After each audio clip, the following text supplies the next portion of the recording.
So there was this idea.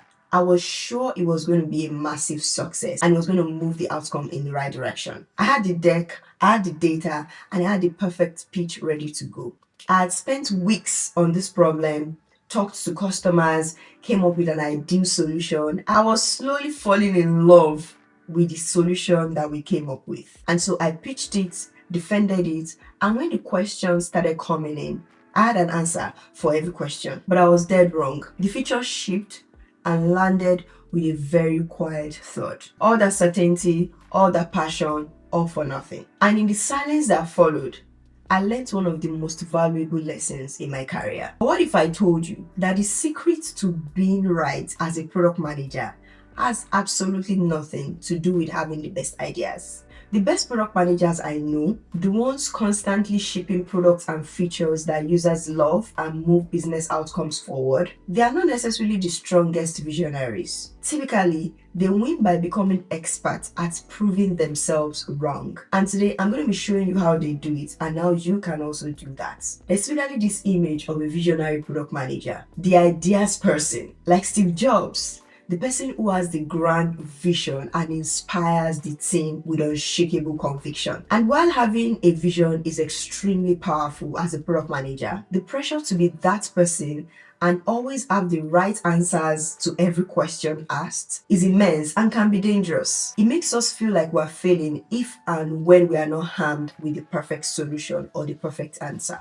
That pressure forces us into some pretty dangerous mindsets because we become too attached to our own ideas and to our own solutions and our opinions. Sometimes we get too attached to our ideas that we start ignoring any data that contradicts what we already believe. And we've all seen this in some product managers where their ideas start to become a part of their identity. Other times, we see this where product managers get into meetings where their main goal isn't to find the truth, but to win an argument. We fault everyone's logic and refuse to admit our own mistakes or our biases and blind spots. This creates more friction and shuts down what might be better ideas or improvements to already existing ideas. By the way, this is the fastest way to make your design and engineering partners dread seeing your name on a calendar invite. And the sneakiest of all, we may start acting like politicians on a campaign trail where we're just trying to win over an audience and influence. We tell stakeholders what they want to hear instead of what the evidence is actually telling us. When my big idea failed, I realized that I had been preaching my idea from the pulpit. I was so convinced that I was right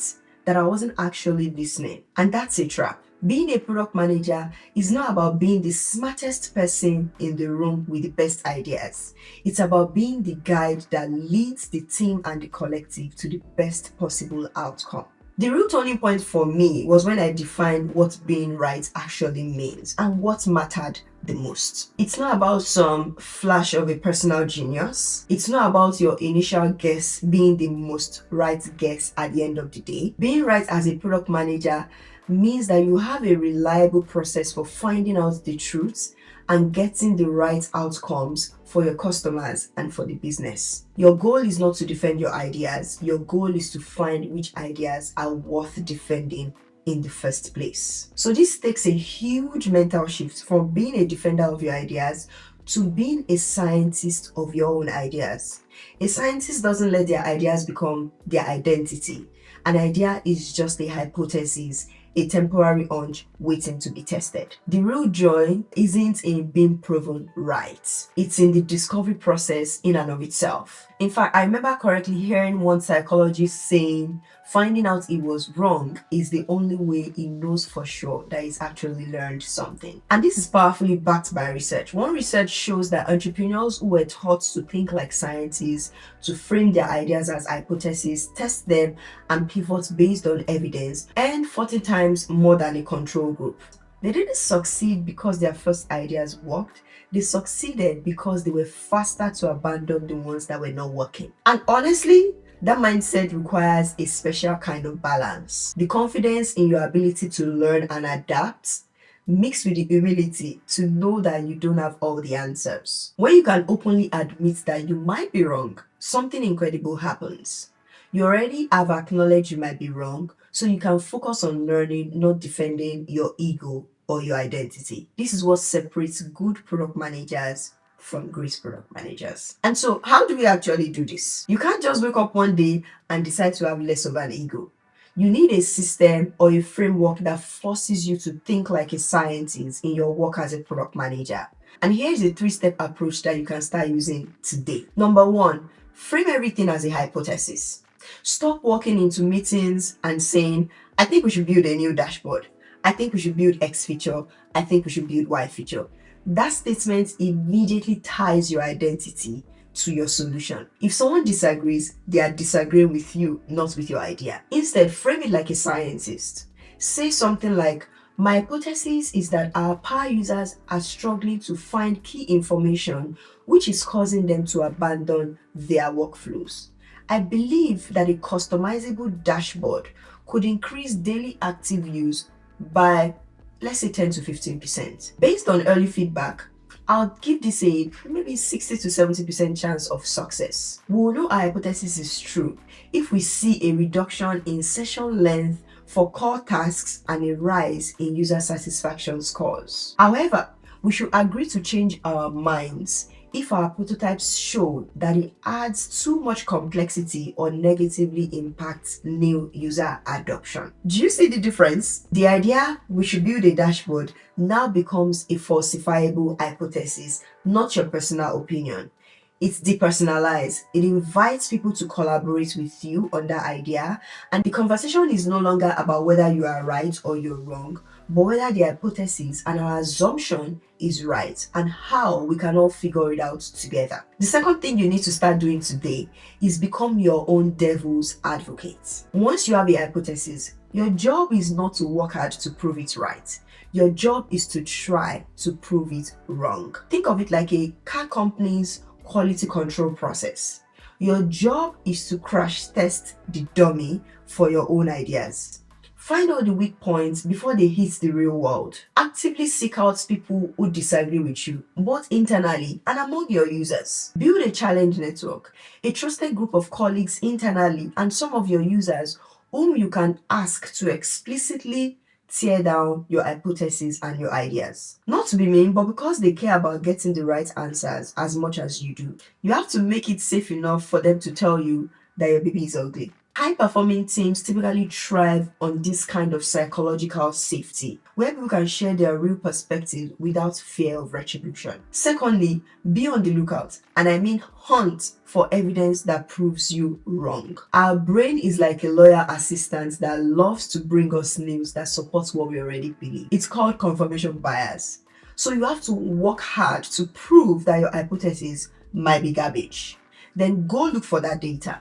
Talk to the customers who didn't use a feature that you're talking about. Look for the metrics that might go down somewhere else if this feature is a success. Those are called counter metrics. Finally, think about consequences or guardrails. Ask yourself, if this idea is a wild success, what else could go wrong?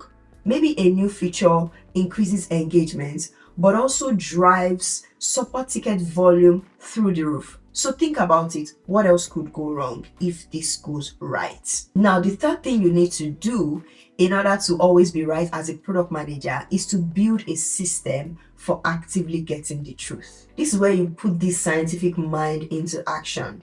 It's not about validating what you want to be true.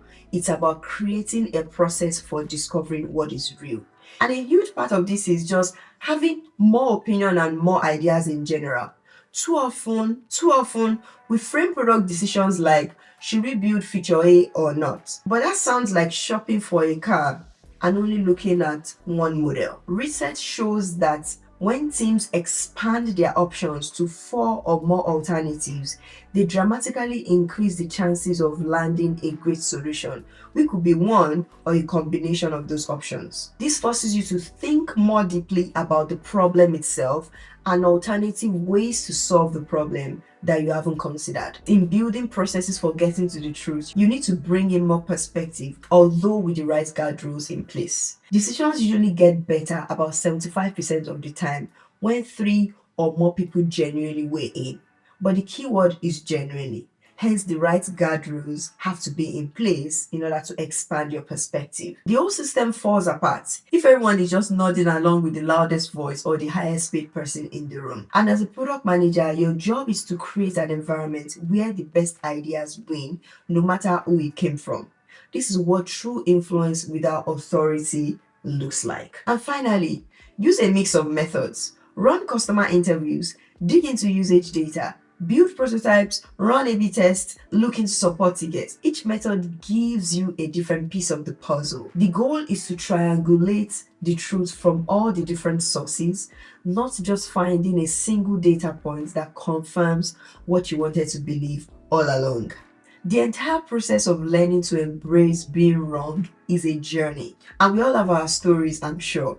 But I'd love to hear yours. What's a time that you were certain about a product idea only to have been proven wrong and ended up with a much better outcome? Share your stories in the comment section below. We all learn so much more when we are open about the processes. And so how do you get it right as a product manager? You start by redefining what is right. It's not about the brilliance of your initial idea. It's not about your personal conviction. It's about your unwavering commitment to a process that helps you discover the truth. It's about detaching your identity from your opinions and attaching it to your values. Curiosity, learning, and an obsession with solving real customer problems. So when you do that, changing your mind is not necessarily seen as a sign of weakness. It's actually an act of intellectual integrity. Rigidly defending your thoughts today makes it far more likely that you'll be wrong in the long run. But having the flexibility to be wrong today is what positions you, your team, and your products to be right tomorrow. And that's the real secret. That's how you build incredible products and an incredible product management career.